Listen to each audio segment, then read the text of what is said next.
Mr. Mainzer was born in Halle, Germany in 1915. He left Germany right before Kristallnacht in 1938. Halle was an industrial town of about 200,000 people, situated in what was, before World War II, central Germany. It was similar to Columbus, Ohio, with a university and surrounded by rich farmland. Mr. Mainzer's family was well off and had been in the community for over 300 years. They were one of 325 Jewish families in Halle. Martin, can you tell us what you remember about growing up in a typical German town with such a small Jewish minority? The Jews were a very, very small minority. We lived, there was no Jewish neighborhood. We lived among the others. We were friendly with our neighbors. But our social circle was primarily Jewish. My friends were primarily Jewish. Martin, didn't you grow up during the time of inflation? Yes. Do you remember that vividly, after World War I? Yes. What can you tell us about those days? Well, I believe that the inflation was one of the reasons for the rise of the Nazis. The inflation completely wiped out the German middle class. Nobody really understood inflation at that time. I recall that my father would pay his workers on a Monday for the week ending the previous Friday, and the wages for that week would not be enough to pay for car fare home. Now, I had an experience. I was a boy maybe of 6 or 7 at that time, and I ran an errand for one of our neighbors. And he gave me a tip, and the tip was 1 million marks. 1 million marks. I made my first million that time. I ran home and asked my mother what I should do with the money. And she said to me, "You can do with it whatever you like to." And I still can see myself running across the street to a fruit stand and buy 1 orange with it. 1 orange. Now, let me say something else about this inflation. Most of the Jewish people in my hometown were merchants. And if you're in business, inflation does not hurt you as badly as a man who lives on a fixed income or on a salary. So when the inflation finally was overcome, the Jewish population had suffered less economically than the others. And there was always a feeling among many Gentiles that there was something wrong. Why should the Jews be better off than the others? Nobody ever tried to analyze the reasons for it, but I think it was a very strong contributing factor to the eventual rise of Nazism. What happened then? You've described your life growing up in the town, and things were not really that bad for you and your family. But what happened then in 1928, right after 1928, when the Nazis won their first victory at the polls? How did things change for you? I would say that our feeling was not only that life was not bad.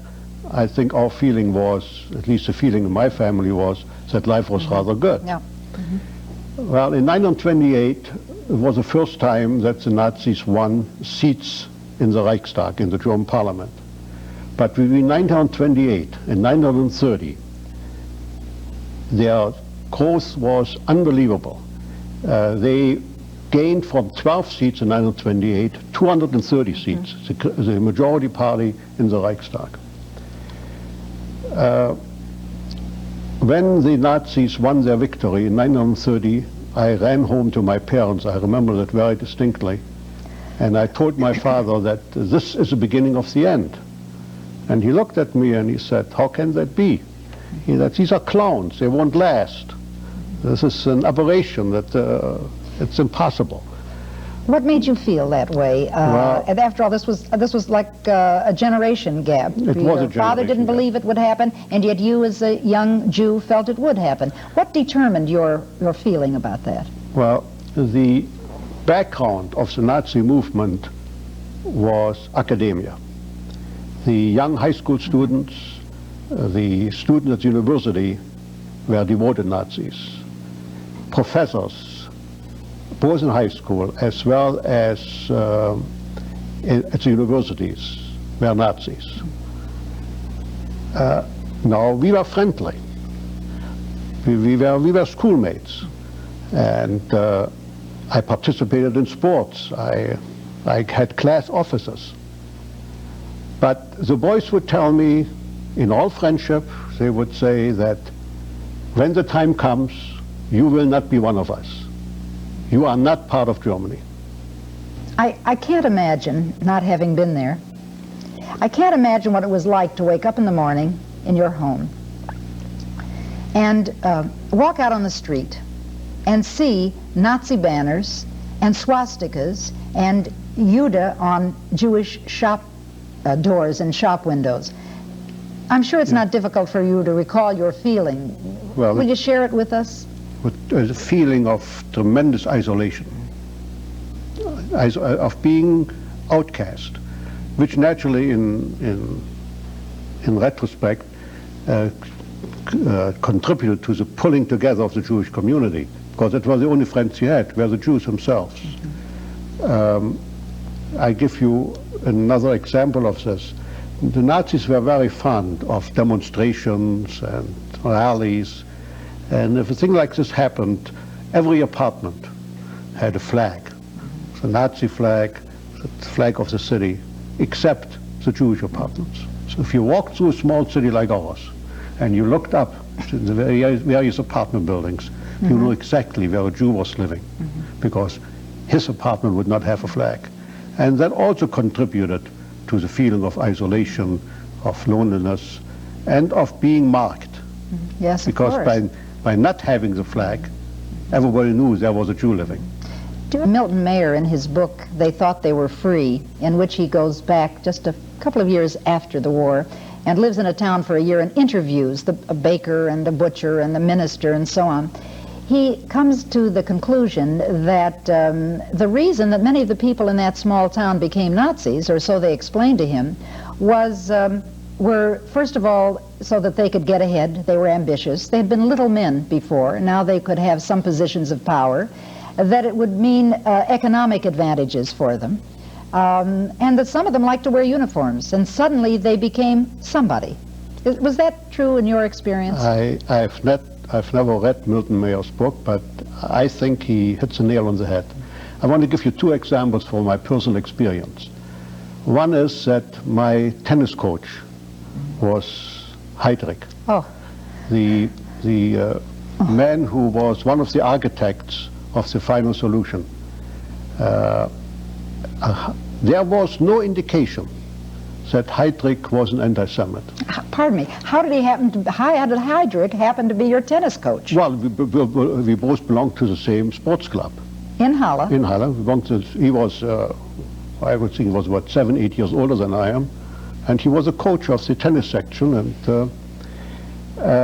now I think Heydrich is a typical example of the man whose overriding ambition made him a very, very efficient Nazi. Going forward in time a little bit,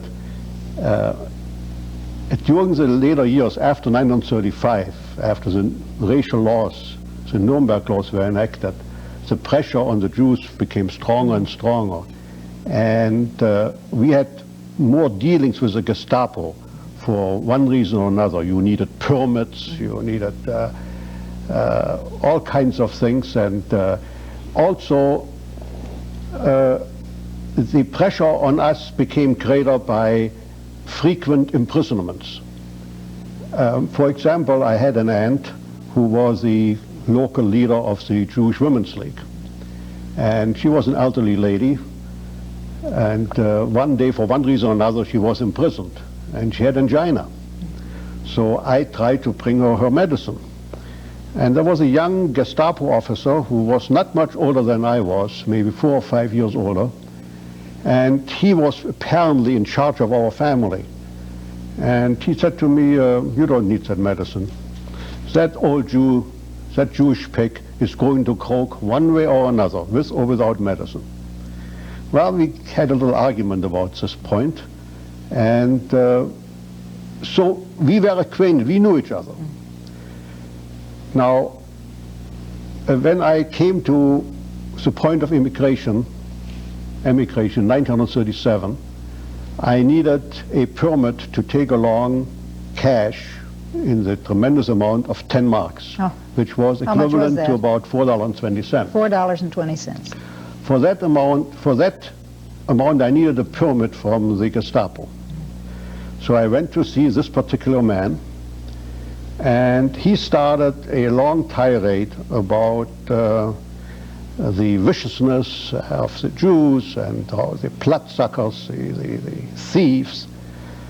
I always was very sensitive on points which came to my family, and I blew up.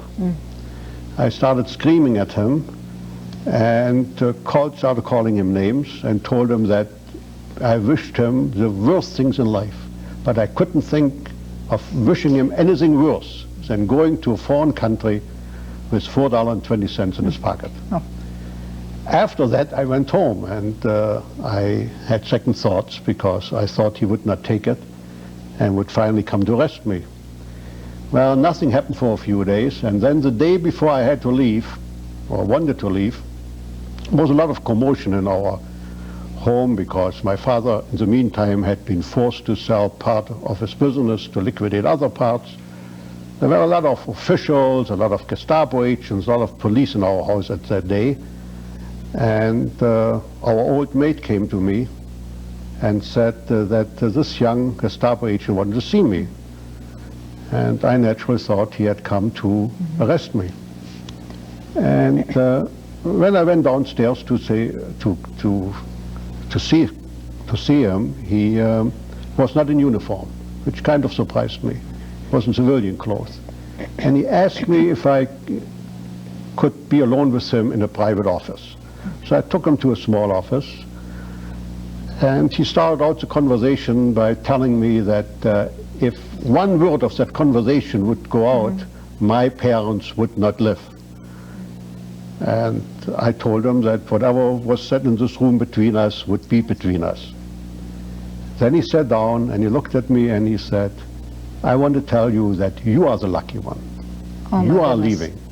You are going to a country where there's progress, there's freedom, and he started talking about America. He said, and I'm staying here. And what we are doing is madness. It must end in a catastrophe. It must end in hell. I think that was the words to use. He used the word hell. And I looked at him and I said, if you feel that way, why are you a Nazi? And he said to me, don't you understand? He said, I'm the son of a miner. What else, where else could I be a big shot? This is my opportunity, and as long as it lasts, I will savor it, I will take advantage of it, but I know where it will end. So if Milton Mayer had that insight, he was very right. Martin, I believe you mentioned that the family business was cattle dealing. When did you first feel the effect of the Nazis in an economic sense? There was no effect really until the Nazis came to power in 1933. The first benchmark was April 1st, 1933, which was a day of, it was a day of the boycott. The Nazis